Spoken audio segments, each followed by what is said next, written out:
নাটোরের নাজিরপুর ভূমি অফিসে কোনো ধরনের সেবাই ঘুষ দেয়া ছাড়া পাওয়া যায় না। জমির খাজনা খারিজ করাতে গেলে নানা অজুহাতে ভুল ধরে কাগজ আটকে দেওয়ার অভিযোগ ভূমি কর্মকর্তাদের বিরুদ্ধে। দালালদের মাধ্যমে বাগিয়ে নেওয়া হয় এই ঘুষের টাকা, যা উঠে এসেছে আরটিভির অনুসন্ধানে। নাটোর থেকে মোহাম্মদ কামাল হোসেনের পাঠানো তথ্যচিত্র আরও জানাচ্ছেন আব্দুল হামিদ।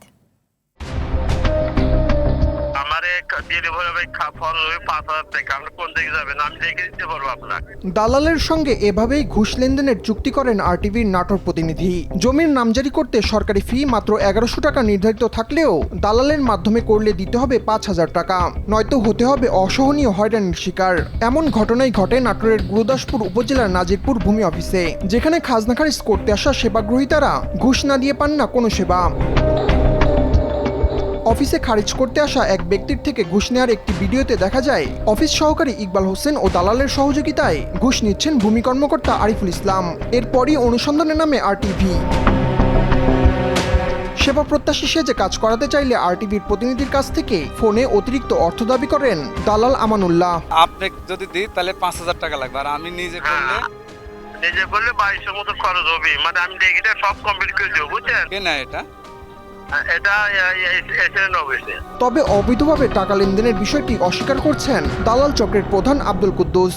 না, এটা হয়তোবা কেউ কিছু বললে অন্তত বোধহয় একটু মিথ্যা কথা বলা হয়েছে। আমার চোখের সামনে আমি টাকা লেনদেন করা কাউকে দেখিনি।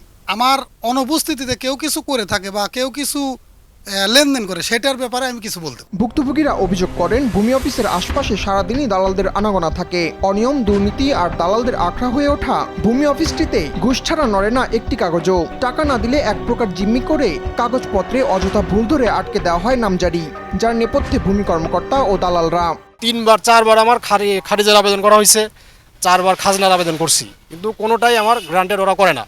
ওনারা বিভিন্ন সময় বিভিন্ন অজুহাত দেখায়। কর আমি প্রদান করতে গেলেও আমাকে কর নেওয়া হচ্ছে না, এবং আমি যে নামজারির জন্য আবেদন করতেছি, আমার নামে যে নামজারি হয়ে আসবে আমার জমিটা, এটাও হচ্ছে না। আমি দেখেছি যে অনেক সময় ওই অনিয়ম হয়। ওই যেটা খাজনার ওই চেক হচ্ছে ৫০০ টাকা, নেয় ১,০০০ টাকা, ১১০০ টাকা, কিন্তু দেখা যাচ্ছে ১০,০০০, ১৫,০০০, ২০,০০০ টাকা দিলে পরে ওটা পার করে নিয়ে চলে যাচ্ছে। আমরা চাই যে এখানে দালাল মুক্ত হয়। তারা আরও অভিযোগ করেন ঘুষের টাকা না দিলে আটকে দেওয়া হয় অনলাইনে করা নামজারির আবেদন। ভূমি অফিসে যাই, ভূমি অফিসে যাওয়ার পরে দেখি যে আমার জমির খাজনা খারিজ অন্য একজনের নামে হয়ে গেছে। তো ৬২ রেকর্ড আমার দাদার নামে, ৭২ রেকর্ড আমার দাদার নামে, তাহলে সেই জমির খাজনা খারিজ আরেকজনের নামে কিভাবে হয়? অনেক ঘোরাঘুরি করছে, অনেক হয়রানি হতে হয়, কোনো কাজ ঠিকঠাক মতো করতে পারি না, শুধুমাত্র এই দালালদের কারণে। তো আমরা চাই যেন এই ভূমি অফিসে কোনো দালাল না থাকে, দালাল মুক্ত ভূমি অফিস চাই আমরা। অনেক দিন আমি ঘুরেছি, ঘুরে আমার বাপের যে ন্যায্য জিনিস, আমার বাপের ন্যায্য জিনিস সেটা আমাকে দেয় না। এটা আমরা যখন গ্রামে বসার কথা কইছি, বসেনি। এক চেয়ারম্যানের কাছে একটা দরখাস্ত দিয়েছে, সেখানেও আসেনি। এই বিষয়ে ক্যামেরার সামনে কথা বলতে রাজি হননি অভিযুক্ত ভূমি কর্মকর্তা আরিফুল ইসলাম। উল্টো সাংবাদিককে ঘুষ দিয়ে বিষয়টি মিটমাট করার চেষ্টা করেন তিনি।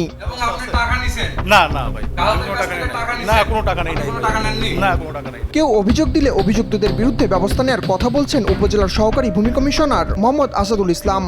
যদি কোনো লিখিত অভিযোগ আসে, সেক্ষেত্রে আমরা যে প্রয়োজনীয় আইনানুগ যে ব্যবস্থা বিধিমত হয় সেই ব্যবস্থা গ্রহণ করা হবে। আর উপজেলা নির্বাহী কর্মকর্তা বলছেন, এ নিয়ে কেউই লিখিত বা মৌখিক অভিযোগ করেননি। বিষয়টি খতিয়ে ব্যবস্থা নেওয়ার আশ্বাস দেন তিনি। এই অভিযোগের সত্যতার ভিত্তিতে নিশ্চয়ই তার বিরুদ্ধে কিছু ব্যবস্থা নেওয়ার ঊর্ধ্বতন কর্তৃপক্ষের নির্দেশনা আছে। যদি এইরকম অভিযোগ পাওয়া যায়, অবশ্যই বিধি অনুসারে তার ব্যবস্থা নেওয়া হবে। সরকারের পক্ষ থেকে ভূমি ব্যবস্থাপনায় নানা উদ্যোগ নিলেও কতিপয় এসব দুর্নীতিবাজ কর্মকর্তা আর দালালদের খপ্পরে পড়ে অসহায় হয়ে পড়ছে গ্রামের সাধারণ মানুষ। অনেকেরই সামর্থ্য নেই ঘুষ দিয়ে সেবা নেয়ার। দিনের পর দিন তারা হয়রানির শিকার হলেও মাথা ব্যথা নেই ঊর্ধ্বতন মহলের। দায়সারা আশ্বাস দিয়ে ক্ষান্ত হন তারা। ভুক্তভোগীদের দাবি, অভিযোগ তদন্ত করে দায়ীদের বিরুদ্ধে কঠোর ব্যবস্থা না নিলে আরও মাথাচাড়া দিয়ে উঠবে এই সিন্ডিকেট। আব্দুল হামিদ, আরটিভি।